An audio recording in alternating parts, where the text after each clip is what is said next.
Detransitioning is a whole journey of itself. And it's not always, oh, I was wrong. Magical girl transformation. I'm better now. Nah. It's really, really hard. Especially for me. I had committed for over 10 years. And looking back, you don't always know where your healing journey really started. I mean, first you have to realize you're hurting in the first place. For me, I was sitting on the staircase of my apartment and I was ranting. I distinctly remember saying, now, I obviously can't say this online because I'd get canceled, but there are an excessive amount of non-binary preteens. Like, there are really trans people, but are there that many non-binary people in the world? Could the genes deviate that much on their own? I just couldn't imagine the science being true. And I really didn't want to admit it. So I was trying to kind of gaslight myself into believing it. I was sitting on the staircase. My husband, well, future husband, was in front of me, currently a trans woman, and I said, honestly, had I been a preteen and known about non-binary, I probably would have been too. And I was going to go on to say, but I'm definitely a guy. But then my husband said, you know you can be, if you wanna. That permission to change my mind changed everything. I was kind of shook and just sat there. And rather than actually clocking myself and thinking, maybe I was just swallowing propaganda like the preteens were, I went from being a trans guy to a non-binary person. And the permission to wear feminine clothing and enjoy feminine things, that was the start of my healing journey. The fact that it would have been so okay for me to be wrong about myself about something, that wasn't like something that I had ever considered. Being trans in my head was a permanent commitment. It was a commitment to be who I thought I was, to be who I wanted to be the perfect version of myself. Someone people would like, someone people would respect. But the core thing was, I didn't think I was likable as me. And people I knew in my life from the past decade,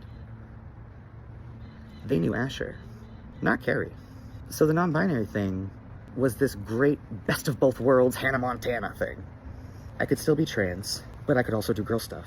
And it was the fashion I missed the most.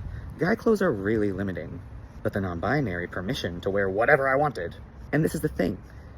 I had no confidence. I needed permission. But to be yourself, that's between you and God. That was the piece I was missing. I was starting my detransition journey, but with no guide. No guide on who I even was. As a child, with autism and meltdowns, my feelings weren't even justified. I overreacted, allegedly. And it was perceived that way, and I was taught that my feelings needed permission. I needed to have my feelings validated before I could feel them. And that's what I liked about the queer community in general. It was all about validating your neighbor. People know themselves best. They know who they are. Trust them. They can't be wrong about who they are. So I was like, okay, I guess I can't be wrong about who I am. But the non-binary thing was kind of new, right? So it felt like it was okay to go from being trans to non-binary because I just found out about it. To be wrong about everything. To say I was cis, I'd feel like I wasn't allowed to hang out anymore. I wouldn't be in the community if I was just a straight cis girl. It was that segregation of the communities that was the problem. I was scared I would lose everyone. I didn't have friends that weren't queer. And that was scary. If I detransitioned, would I still even be allowed at Pride? People do complain about the allies there sometimes. So that was scary. But then I got pregnant. And as a lot of moms know, you lose a lot of friends when you get pregnant. Plus, I'd moved across the country from New York to California, so I didn't have any friends left. Within 4 months, I'd be lucky to get one text in a week.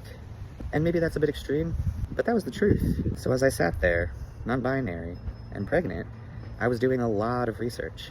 And that research was leading me down rabbit holes that made me question everything I knew about the left and everything I thought I knew about the right. And I realized my opinions didn't really line up with either side. So when I did talk to my friends, all I wanted to do was rant about it.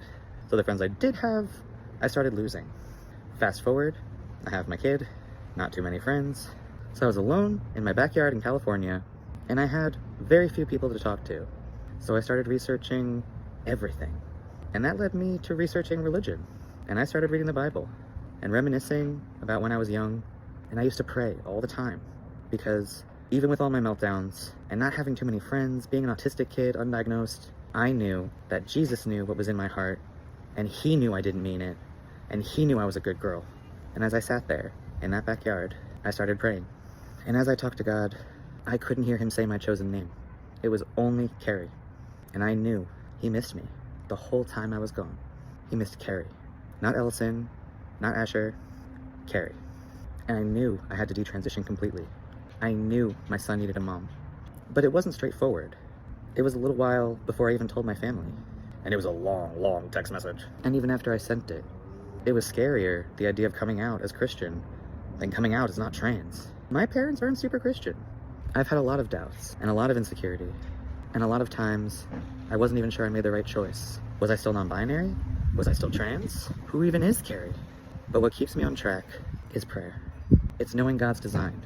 So I keep my hair long, I don't dye it. Detransition is harder than transitioning, because you have to admit that you were wrong about yourself, and that leaves a trauma, a distrust with yourself. This idea that you were wrong last time, how do you know you're right this time? God. That's how you know. You pray, and when you seek that answer in prayer, you'll get your answers. You'll know. Who better to ask than the Creator himself? Remember, I love you. God loves you. God bless you.